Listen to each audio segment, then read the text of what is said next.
This is your 420 Radio News for Wednesday, May 7th, 2014. I'm Russ Belville.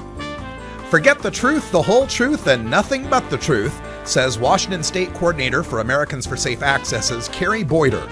In a federal trial that could send a family to prison for decades on charges of 6 felonies each relating to their medical marijuana grow site near the Washington-Canada border, U.S. District Judge Fred Van Sickle rejected the family's argument that they had been following Washington's medical marijuana law to the letter, saying, quote, "The intent of the defendants is not relevant to the issues. There's this concept of reliance on state law and the like. That's not relevant either," end quote.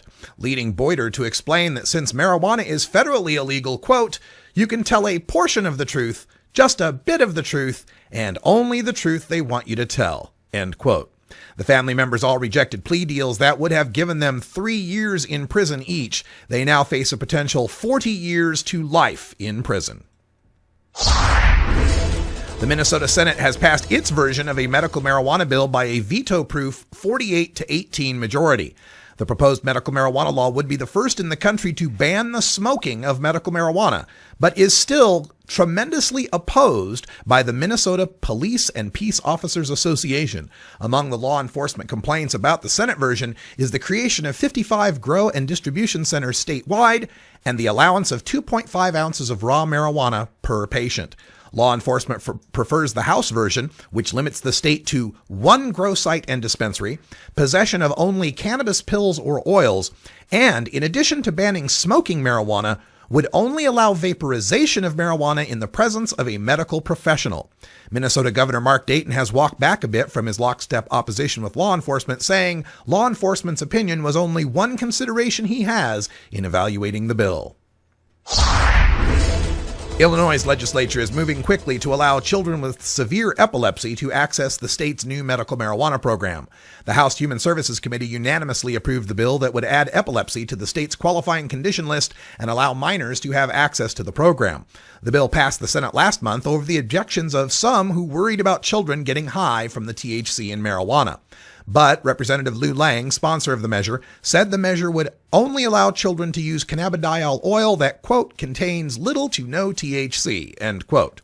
We did not find any such limitations in the most recent posting of the bill. However, the bill does limit patients under age 18 to the purchase of marijuana-infused products, such as edibles, tinctures, and oils, and forbids them from the possession of 2.5 ounces of usable marijuana allowed for adult patients. The world's largest legal marijuana facility is to open in Ontario, Canada, this from the New York Post. Finding that sketchy guy for a bag of weed in Washington Square Park could soon be as outdated as milking your own cow. Pot production is about to go industrial. Of course, you'll have to head to Canada to take advantage of it. Sen Biotech, a nutrition company best known for an amino acid supplement, is working on opening the largest and most advanced legal marijuana production facility in the world. The Ontario site will be able to grow 1.3 million pounds of pot from 50,000 plants, an operation that could produce $5 billion in sales per year when it starts producing in a few weeks after it passes government inspections. No more hiding grow lamps in closets. This $20 million facility will churn out pot like other factories churn out aspirin, and it has plans to expand to the U.S. The factory, which will house 50 different strains of cannabis, is legal thanks to the recently changed medical marijuana laws in Canada that ended home growth of pot plants and required users to buy them from large-scale commercial facilities being set up around the country. The demand for medical pot in Canada created a backlog that led to the creation of these new super grow sites. The Colorado Cannabis Summit is the latest pot exhibition coming to Denver. This will be happening on May 22nd at the Exto Events Center starting at 8 a.m. Mountain Time. Stan Wagner, the event CEO and head of Red Thread Creative Group, explained it this way.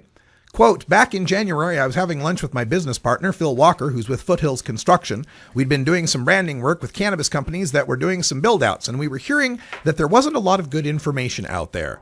There have been a number of conferences built on business-to-consumer type products, but we felt there was a need for a business-to-business event. It's not just about grow houses, but everything that goes into them," he continues. "Construction, manufacturing of the products, packaging, all that jazz," end quote.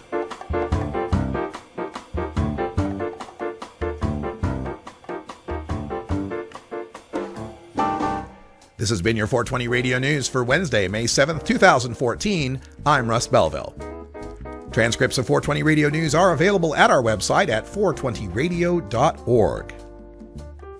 When we come back, we'll go behind the headlines and take a look at 7 News Denver, the news station that recently performed an experiment on children's ability to detect the difference between medicated edibles and regular candy treats. Their shoddy lack of experimental controls will shock and amaze you. You're listening to The Russ Belville Show on 420radio.org.